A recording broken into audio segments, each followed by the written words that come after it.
the other workshop. Okay. Anytime you want. We good? Yeah. All right, welcome everybody. Here for the first workshop. You want to put This the is my hand up? first in person. First in person? All right, that counts. Yeah, I was gonna listen to the amount. And that everybody in TV land there, if it's your first workshop or your second or third, just pick it up. Oh, yes. Have yourself back, Maybe not. made it, Where's all smoking mirrors? Let me see. and ask people to mute. And if everybody could please, in TV land, mute themselves.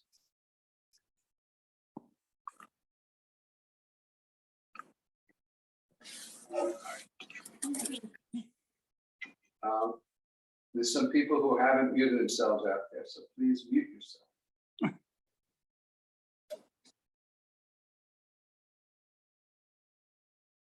Right, now you could scream at each other, no one will know what the business is.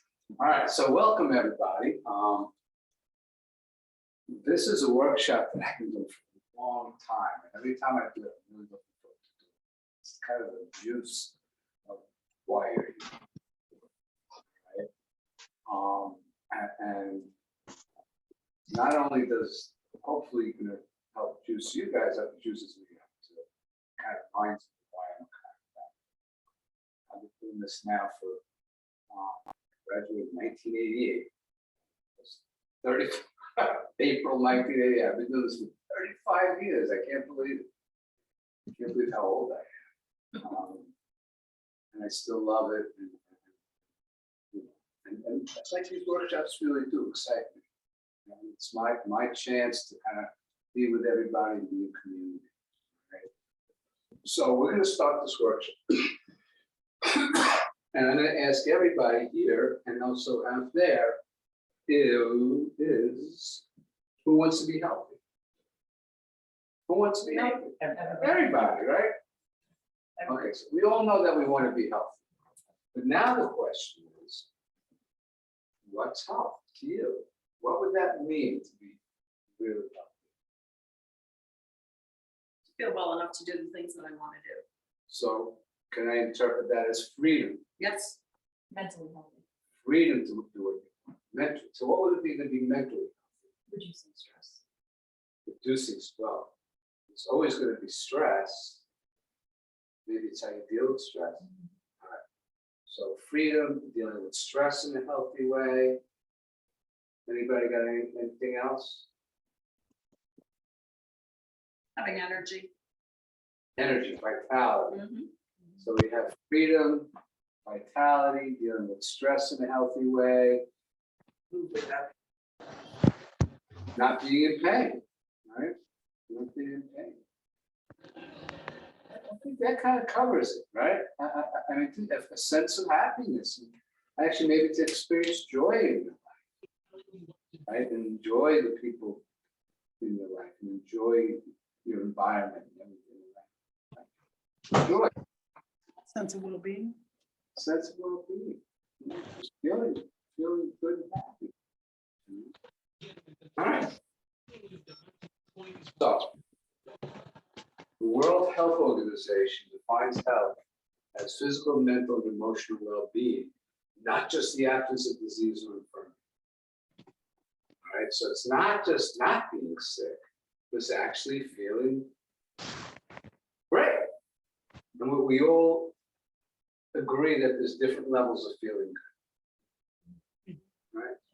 So a sense of well-being can be better and better and better. Joellen's medical dictionary, health is the ability of an organism to adapt to its environment. That's what you were saying, Sandra. All right? The ability to adapt and respond. Right? We all know that life is a continual stress. We never know what's going to happen. Right? We could lose that job, we could get sick, we could, have divorce, whatever it might be. But would you agree that how we handle it makes a difference in the life? So that's kind of adaptation and response. Now here, this is a safety pin. Right? And this represents the brain. And this represents the body. So a very simple way of looking at adaptation response is that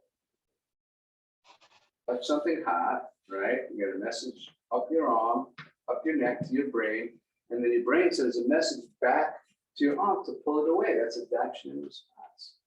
So constantly, that's every millisecond of our life. We're adapting and responding. Our sensory system, our senses, kind of figure out what's going on out in the world, send a message to our brain, and our brain sends a message back to the body and how to deal with whatever it is that's out there. All right? And the better those messages, so this is the brain, the body, and this is going back and forth. So when we're subluxated, because all this happens in the nervous system, when we're subluxated, all of a sudden we're not able to adapt and respond the same way. So, you know, I love to talk about how just standing up right there, thousands of messages going back and forth between our brain and our body through our nervous system, just to be balanced, right? And to walk, another miracle, right? Can you imagine all the messages it takes, all the muscles and ligaments that are stretching and tightening and muscles? I mean, it's amazing, along with the balance. And what happens, and you can't say anything because you've only heard this workshop about 20 million times. All right. So what happens when you start walking really fast? How does our body adapt and respond to that? Right. Okay. So why do you stop breathing then? The body is saying, hey, man, we need more oxygen. Sends a message to the brain sends a message to the lungs. Stop breathing. The diaphragm, right? You need more oxygen. What else happens? Right? Heart rate picks up, right? Adaptation and response. Here we go again. Right? Body says, hey, we need more energy. We need to pump the blood to the brain. Brain sends a message to the heart. Stop pumping fast. Adaptation and response. It's constant. And how about mentally, emotionally, right? When we talk to each other, when we relate to each other, when we're in a relationship, it's constant back and forth. You know, we're looking at cues, people in the spectrum, right? They can't see that the same way. They don't get those cues, so they're not able to adapt and respond the same way. You know, those connections aren't happening with them the same way. And when we're subluxated, all right? Yeah. So everybody comes to the, can you please mute yourself again over there? Yeah, No problem. All right. So, you know, everybody chiropractic for pain, but to me, one of the main things that you're really coming for is so that your body's able to back and respond. You got a little mouse ring there. Forward and board, you got the mess solved up, not puzzle. Yeah. Hey, somebody, are they speaking Spanish? Says, Hey, somebody has to press their mute button. It's on the bottom I got it. of the screen. I got it. Or you could mute it yourself.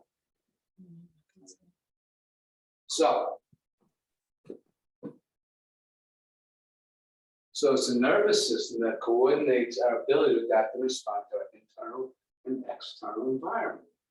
So when we say internal environment, let's say when we eat food, it's amazing. There's these messages in the mouth. Taste the food, send a message to the brain. The brain sends a message from the taste of the food. Hey, we need these particular enzymes to go to the stomach so when that food comes down. All right. Subluxations stop the flow of information between the brain and the body, limiting our ability to adapt and respond. So now, question, can your health be degenerated and you have no idea you don't have any symptoms? Yeah, definitely, right? I lost 2 cousins to pancreatic cancer about 4 years ago. And they had no idea there was nothing wrong. All of a sudden, they had a little pain, they go to the doctor, and they found out they had stage 4 pancreatic cancer. In fact, 30% of the people who die of heart attacks have absolutely no idea there's anything wrong with their hearts. All right, so let's say at birth, they're functioning like at 100%.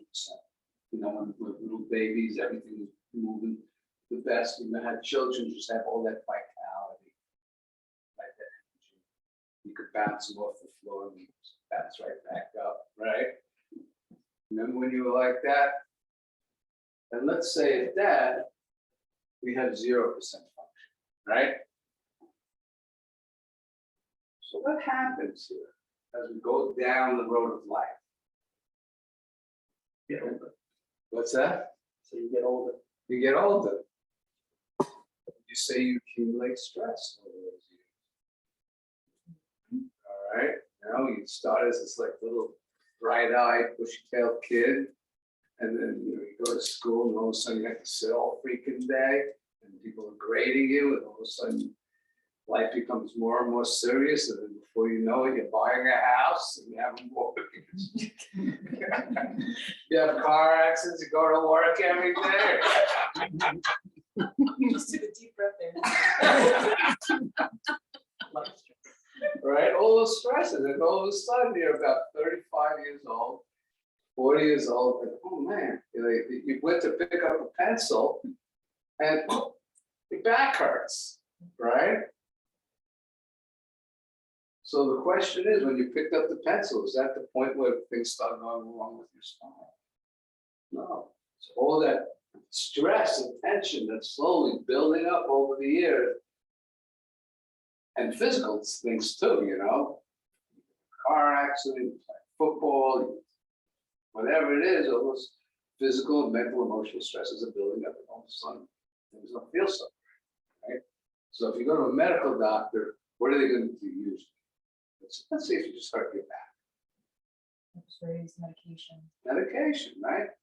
Oh, I take the medication. Oh man, that feels better. Oh, good. And then you go along your mighty way and keep on building up more stress, and things, you know, let's say like you sprain your ankle so you've been walking like this, but then you kind of got used to it, right? And things are just out of balance and things start breaking down and degenerating, right? So our function keeps on getting worse, even though, let's say, the back pain went away because of the drugs. Now, into the chiropractor, all right, what's going to happen is that what we're trying to do is get your body functioning better again, releasing that tension and stress, getting everything balanced, getting everything work the way it should, so you actually start functioning better. Make sense? All right. We're all going to end up here. Okay. But we don't have to be broken down in the end. Okay? Oscar Wilde said, I want to be like a candle burning brightly to the very. To me, that's what chiropractic is about. There's no way anybody's going to take away my chiropractic. I'm 66 years old and I do a lot. I want to keep on having energy, keep my body functioning. So, quick question. Is vomiting healthy? Yes. Tricia says no. I say no. You say yes. Let's say you go have some lo mein, right? At like Chinese steakhouse, and end up with tone. You're puking your guts out. Is that a good or a bad thing? Well, if It's something's poison in your body and you have to get it out, but it's not good to be vomiting because it burns the lining when it does come up. So if it's infrequent, it could be a good thing. Could be a good. Yeah, but you don't want to do it on a regular basis. No, let's say like people who have like an eating disorder, it's not a good. Exactly. Right, in that case, no. Or really, any kind of vomiting is But if it Some, happens- but I understand what In you're that saying. case, right, Yeah. if you eat something bad, what you in the body's actually, it's a great thing, it's getting rid of that poison. It would Right. kill us, right? How about a fever, is that a health? Yes. Good or bad, it's the same way, good or bad. Not really. Well, yes, it is, because the good thing is indicating what you're saying is a positive, it's indicating that there's something wrong in your body. But a fever too can produce convulsions and stuff like that. My sister had brain damage due to high fever. So I guess at a certain point, it'd be too much. It's interesting, because I have this New York Times article for years, and I've done a lot of research on it. But you're somebody who's actually experienced something where it could be too much. You know, in the research I've done, it said the only way that the body could get too hot, let's say, is to get like stuck in a car, and that the fever couldn't actually cause brain damage. Oh, I know several people that have had permanent brain damage because of the fever. They had and two people that I know, my sister and somebody else who's mentally handicapped because of it. You know, they survived. My sister almost didn't survive, but the temperature went really high. My sister had convulsions. She got into a hospital. She was practically dead, and the hospital said they couldn't do anything else for her. And she finally went from one hospital to another hospital. And my mom's like, if I could just get a little Jello into her. And thank God, slowly but surely, you know, she survived. All right, thank Yeah, God. so Yeah. reaction to a measles shot, Wow. Oh, it's a reaction. but her temperature went up very high. and- That's a whole other thing we Yeah. can talk about. But on the whole, I'd say a fever could be a very healthy thing, because it's the body's way of killing a bacteria. Which, you know, it's a way the body does its job. Like you don't clean your dishes with cold water, right? It's hot. And the body's doing the same thing. Now, it's also very interesting, and I guess not in terms of this that high intensity, is that when the body goes into a fever, it actually excites the immune system to create these different chemicals in the body that stay with us throughout our life and actually fight tumors and fight cancer and chronic disease. So there's a good thing that happens when you get a fever. Instances like that. It's too much. Now, another question, I hope Patty doesn't kill me on this one, we'll see. But how about pain? Is pain a good thing? Yeah. Why do you say pain's a good thing? And let the body know that there's something wrong. Exactly. There's syndromes that people can't feel pain. And they end up hurting themselves and have no idea. I have a friend of mine, his cousin, who was paraplegic, who couldn't feel pain in his legs, and he was sitting up against the radiator, had no idea. And of course, you know, 4th-degree burns in his skin, and he didn't know what was happening. I think all these things though, there's good and bad, because people probably have committed suicide because they can't deal with the pain, you know, so yes, it's an There you indicator. go. Yeah. It's for real. But it's true.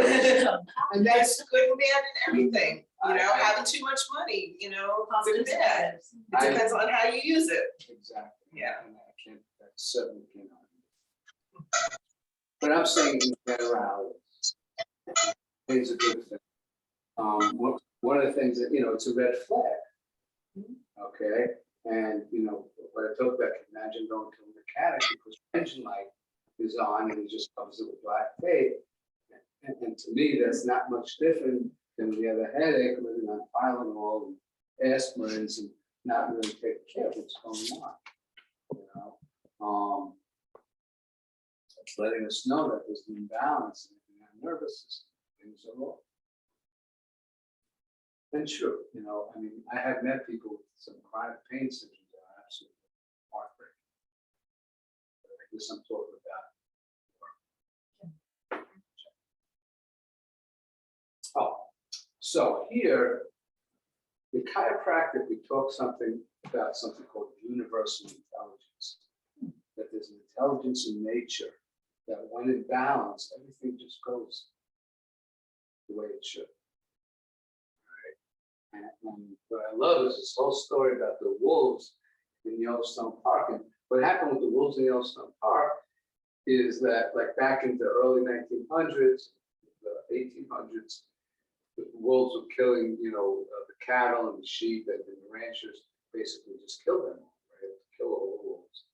But what that did is it caused a huge rise in the population of the elk and the deer because they didn't have a natural predator.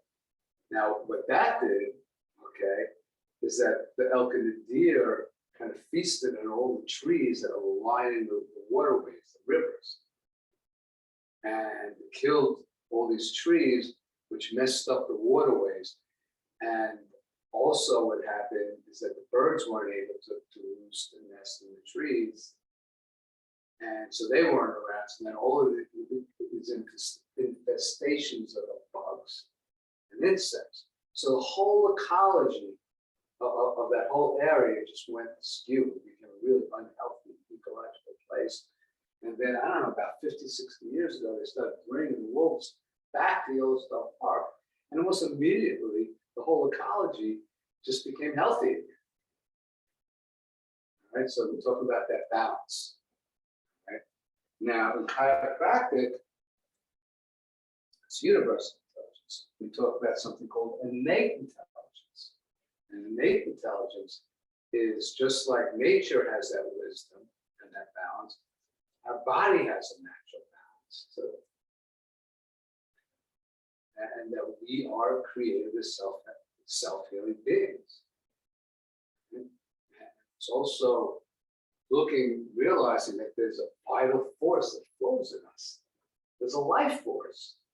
If you take a piece of meat, which is basically just like a muscle, and you cut it, it's just gonna happen, right? But with us, we're more than just pieces of meat. There's a life force that flows through us. And, we talk about that energy that flows through the nervous system, but the way, I look at, a lot of chiropractors look at it, it's not just electrical impulses, but it's actually something that's special vital force and energy that flows.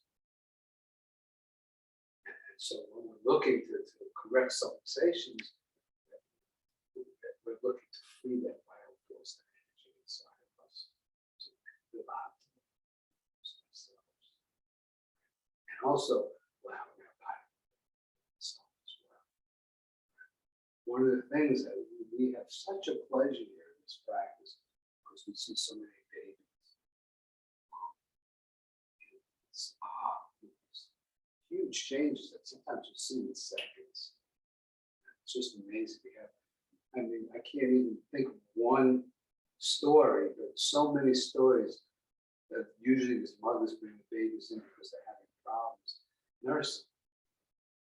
And when the babies come and get through, they're like this big, but you could see they're just totally uncomfortable in their body, and they're stuck in like a stress response. Their knees are joined up, their hands are in fists, and they just cry. And what usually happens is that they have some kind of birth trauma. And what we'll find usually is subluxations in the skull and in the neck and down in the sacrum. And I can't tell you how many times when we release the subluxations from this baby, that all of a sudden they just like open up and relax and stop crying, and all of a sudden they just happen. Like within a second. Like it just happens, and the mom will just go, "Oh my God, the kid, this is the same baby." So that adjustment released that baby out of that stress response, allowed them to express that vital force inside. And actually, there's a happiness, there's a joy. Joy doesn't come from the outside. Joy comes from the inside.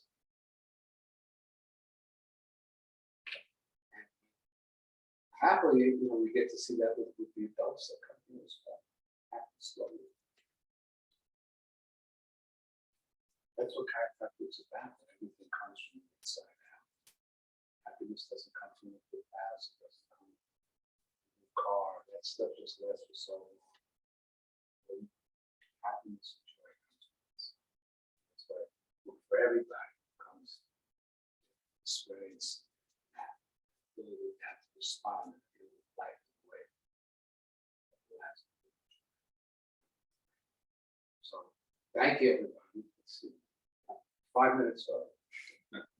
Thank you, everybody. And, we're going to just say goodnight. But also, please, people don't know about chiropractic. They say, oh, those guys, your neck hurts and they crack it. Right? But they don't know what you know about chiropractic. It can change lives. So if there's anybody one person, think about one person that you think would be helpful. Please let them know. Thanks. Thank you, guys.